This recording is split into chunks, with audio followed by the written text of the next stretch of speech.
Welcome to the Understanding the California Assessment of Student Performance and Progress, or CAASPP, Student Score Report, or SSR, video, brought to you by the California Department of Education, or CDE. This video will help you and your child understand the SSR for the Smarter Balanced Summative Assessments for English Language Arts and Literacy, or ELA, and Mathematics, and the California Science Test, or CAST. Let's go through the SSR of a sample grade 5 student named Jenny.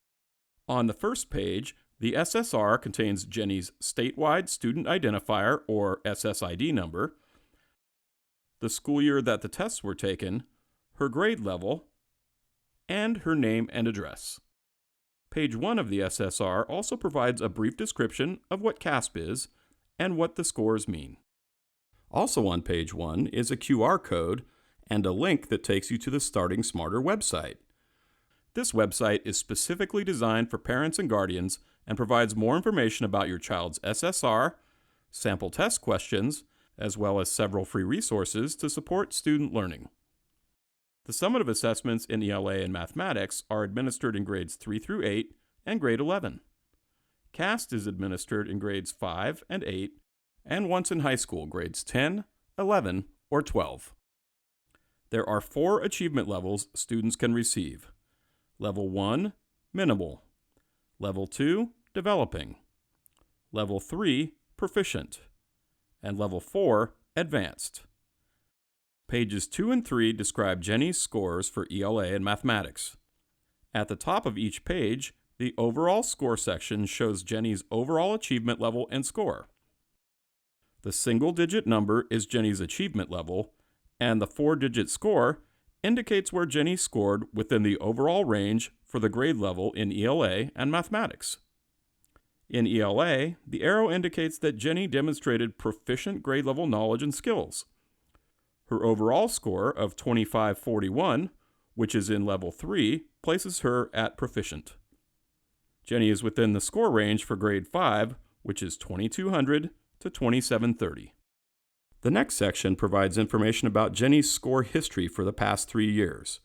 Her overall score and achievement level increased since she was in grades 3 and 4. This chart shows where Jenny scored for each of the 3 years. Since students do not take the ELA and Mathematics test in grades 9 and 10, the score history section will not appear for students in grade 11. In its place is information about the Early Assessment Program, or EAP. The EAP is one of the multiple measures the California State University uses to assess grade 11 students' readiness for college-level coursework and helps determine course placement for incoming students. Results are not used for college admission. Next are Jenny's results in the 2 performance areas of the test. For the ELA test, the first area, reading and listening, indicates how well Jenny understands written and spoken information. There are 3 possible performance levels: above proficient, at or near proficient, and below proficient. Jenny scored at or near proficient in this area. This means that Jenny performed slightly above or slightly below the score for proficiency. The second area, writing and research, indicates how well she uses research skills and communicates in writing. She scored above proficient in this area. For mathematics, parents and guardians can also review Jenny's results in 2 performance areas: concepts and procedures, as well as mathematical practices. The first area measures how well she applies mathematical concepts and procedures to solve problems.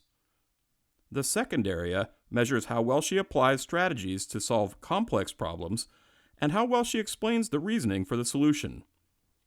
She achieved at or near proficient in concepts and procedures, and below proficient in mathematical practices.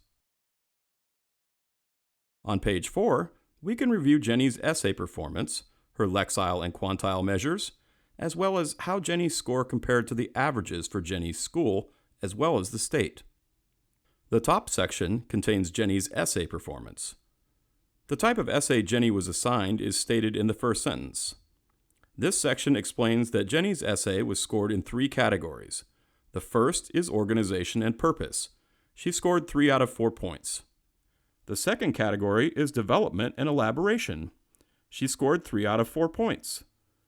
The third category is conventions. Jenny scored 1 out of 2 points. The next section provides an explanation of lexile and quantile measures. These measures can help parents, guardians, and educators find instructional resources appropriate to each student's lexile or quantile level.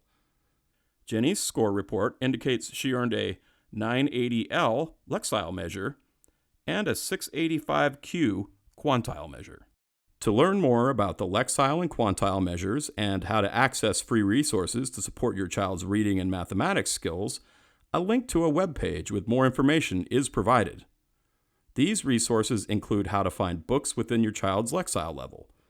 There are also mathematics activities, games, quizzes, and more at your child's quantile level to support your child's learning. At the bottom of page 4 is information on how Jenny's scores compared to the school average, as well as the state average for ELA and mathematics. She scored 2541, which is higher than both the school average of 2530 and the state average of 2492 for ELA. For mathematics, she scored 2520, which is lower than the school average of 2577, but higher than the state average of 2483. Now let's move on to Jenny's science results. CAASPP is administered to students in grade 5 and 8 and once in high school.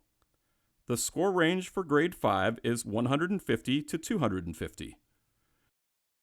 Jenny's overall science level, level 3, and score of 220 indicate that she scored at proficient. Now we can review Jenny's performance within the 3 areas of the test: Earth and Space Sciences, Life Sciences, and Physical Sciences. The first area measures how much your child learned about Earth's place in the universe, Earth's systems, and Earth and human activity. Jenny scored at or near proficient. The second area measures how much your child learned about living things, ecosystems, heredity, and biological evolution. Jenny scored above proficient. The last area measures how much your child learned about matter and its interactions, motion and stability, energy, and waves and their applications. Jenny scored at or near proficient. Our final content area toward the bottom of the page is how Jenny's science score compares to other students in grade 5 at the same school and across the state. Jenny's score of 220 is higher than both the school average of 209 and the state average of 202. Students who complete CAASPP in grades 10 or 12 will receive a standalone science SSR. If you have any questions about your child's CAASPP results, please contact your child's school for more information. For more information about CAASPP, please visit the CDE website at www.cde.ca.gov. This presentation about CAASPP has been brought to you by the CDE.